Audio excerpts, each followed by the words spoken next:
What's up, guys? Olin here, back with another episode of the MMAnomaly show, aka the MMAnomaly podcast.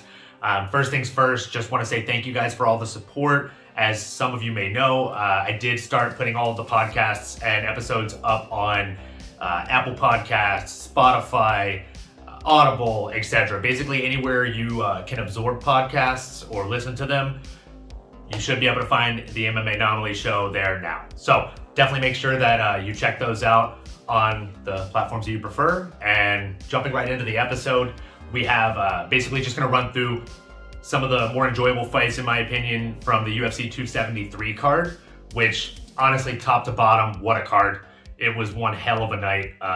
All of the fights delivered in a very big way, but I think the fights that are still on the tip of everybody's tongues as far as MMA fans are concerned are going to be those top three, right? So jumping right into that, we had Khamzat Chimaev going up against Gilbert Burns.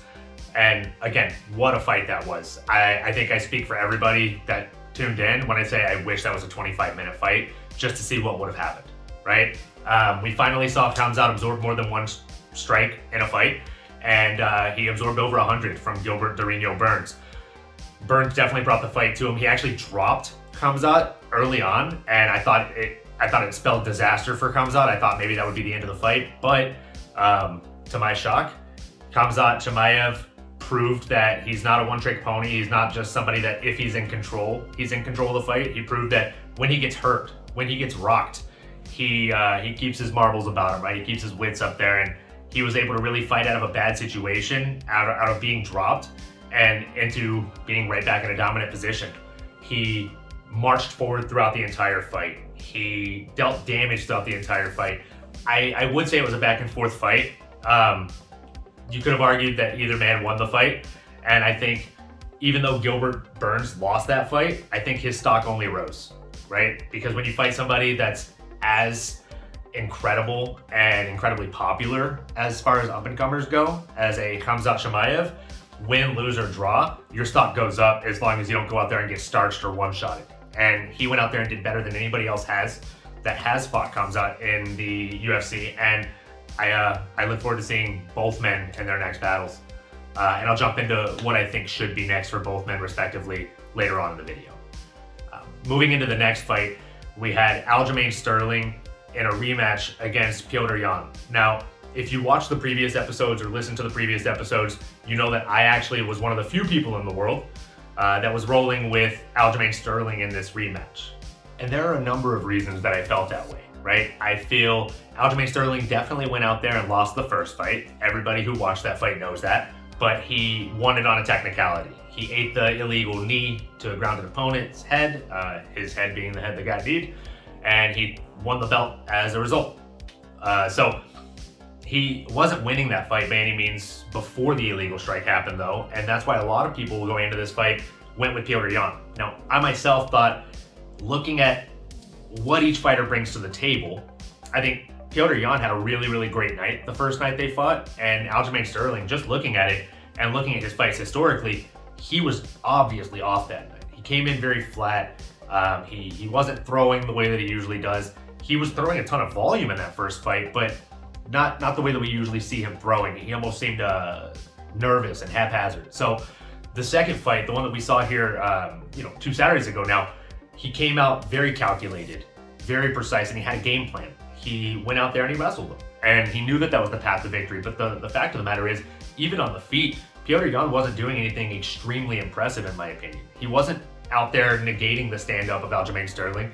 In fact, if memory serves correct, Petr Yan got dropped with a step-in elbow from Aljamain Sterling in the very first round. So, I mean, that being said, there are people online that are saying it was a robbery, Aljamain shouldn't have won that fight, Petr Yan got robbed, this, that, and the other.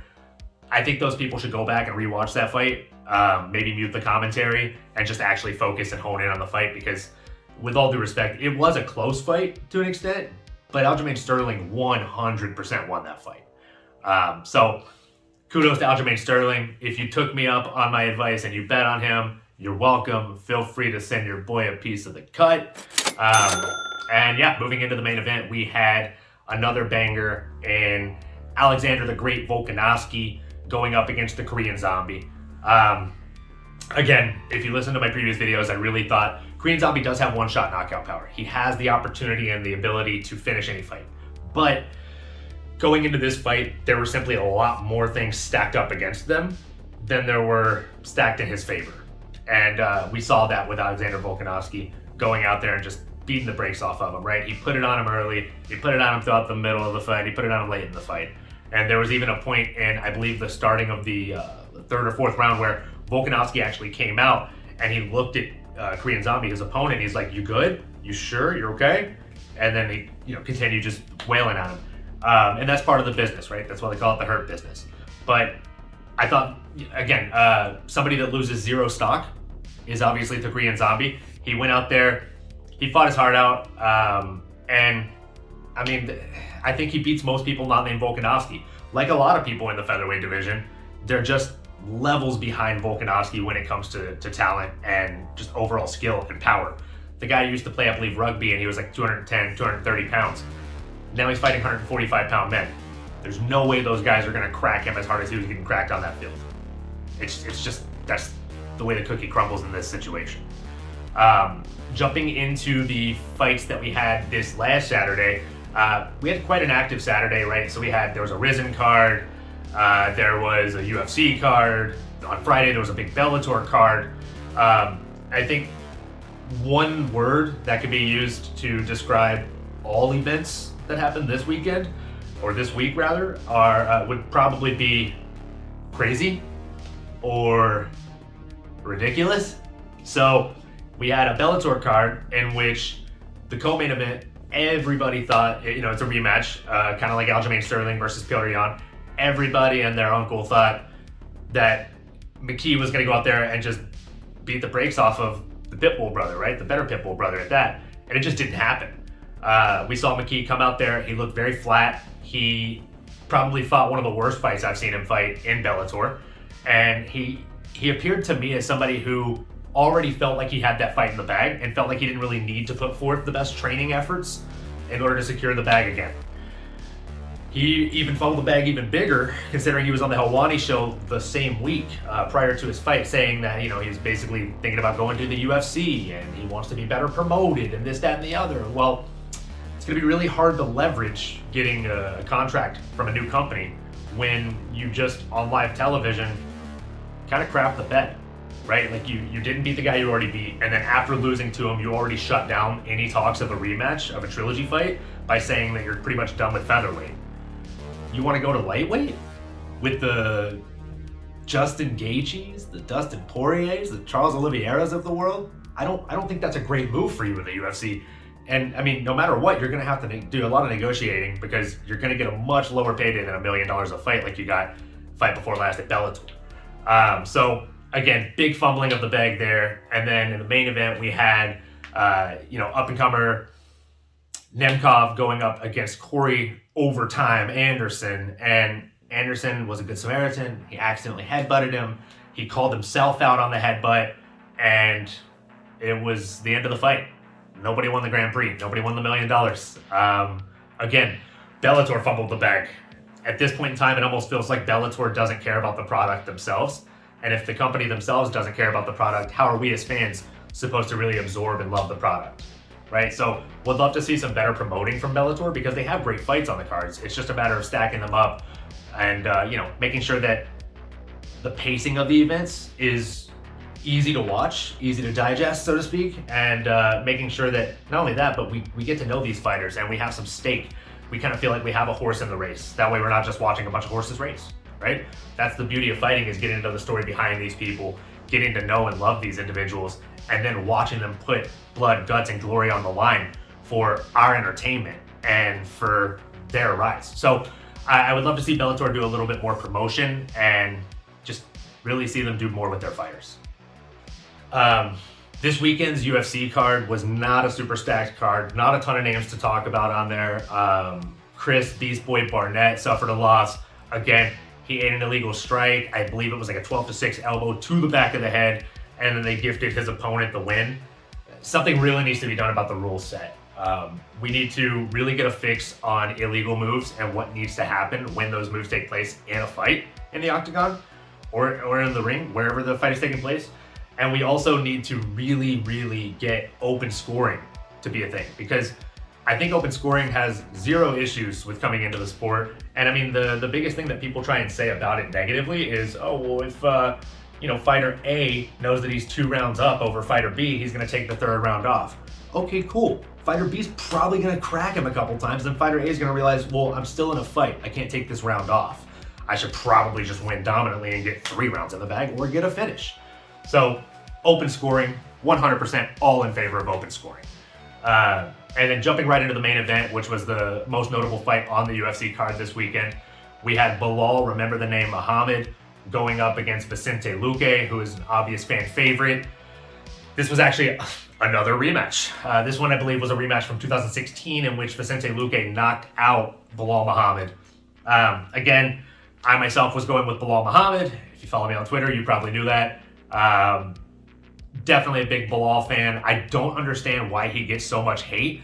It's almost become like a meme, kind of like how Artem Lobov was the greatest of all time fighter.